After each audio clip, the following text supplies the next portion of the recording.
countries which agreed innovation is key.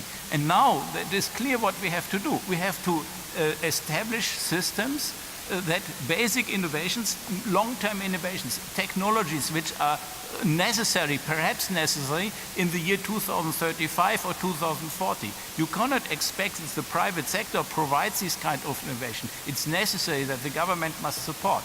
But the government, you cannot start now to put some billions in this kind of research. You must build up the capacities, and I think it would be also good if we have colleagues from Chile and other companies. I think in China there is a lot of basic research today going on. So why not in other countries? So have a global initiative on technology development which is useful, the technologies which we will develop after 2035. That should be, to my view, the basic need.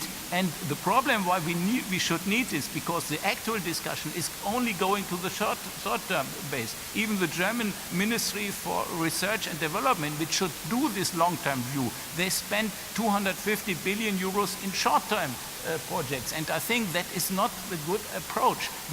These short-term things, that is the issue of the industry. We can do it today. We have the capacity, but these technologies, I gave you only some few examples. You can think about much more, and there must be a screening what kind of projects should be invested. I think that should be the, Reinhard, you say what should be the practical policy. I think that should be the practical policy. Our next international meetings on the political side should define concrete budgets and strategies for technology development for long-term perspective. Well, I can speak from, in terms of innovation, from the perspective of Chile. We are having a small, I would say, increasingly interesting scientific community. The rankings of many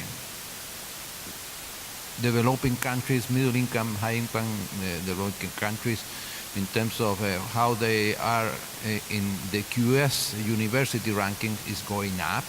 So things are happening. So that you are seeing that things are happening in middle income countries, high income countries. Chile is today a high income country, even though we are the poorest of the high income countries, but we are classified a high income country.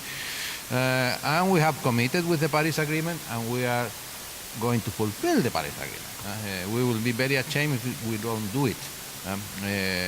And we are competing with some advantage because Chile has huge potential for renewables. So maybe if you just look the trends that you are seeing here, almost with doing nothing, Chile can commit to reduce the carbon intensity of its GDP. So we are going to be careful. We are going to do as much as we can, but certainly it's something that is coming. And in terms of the international community, well, I think that there is a big responsibility with those countries that are left behind, and the biggest innovation that we can work out there is to give them, to support them in building proper institutions. Institutions where market economy can work, that creates an enabling business environment, where we reduce the issue of corruption. When you go to places that are in very bad shape, corruption is a big issue. All the countries have something of corruption, but there are places that you cannot do anything because are heavily corrupted. And I think the biggest innovation to move these economies forward is to create an enabling business environment. Thank you very much to all of you. And I think there was an agreement that the long-term activities, long-term actions, long-term strategies are of core relevance.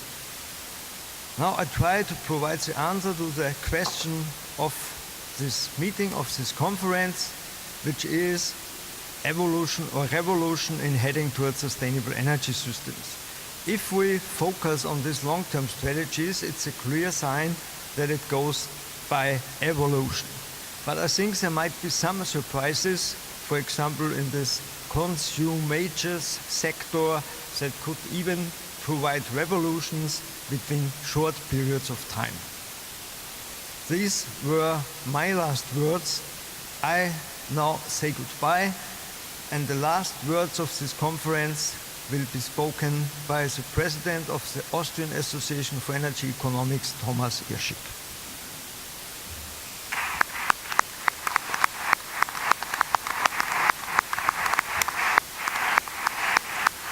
Thank you, Reinhard. Dear ladies and gentlemen, first of all, I want to thank you for these really striking presentations in this last session. And I think we had 3 very interesting and encouraging days here in Vienna at this conference. And this result of these 3 days is the result of many helping hands and the organizing team. And I especially want to thank 3 people. One is sitting at the podium, it's Reinhard Haas. The other one is Hans Auer. Please come up, please. Hans Auer. And the third one I don't see, it's Albert Hiesel. If he's in the room, please come here.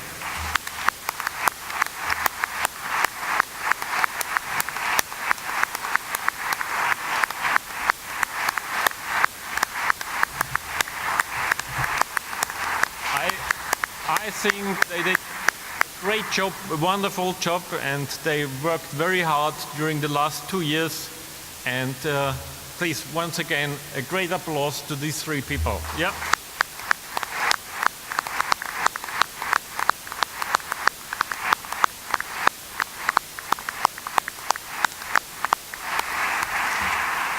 And finally, I would say, please, let's close this conference. Go back to work, try to make that come true, what we have talked about the last 3 days, and that we will meet the targets and that our climate will stay in good health. So thank you very much for coming. Enjoy the technical visit.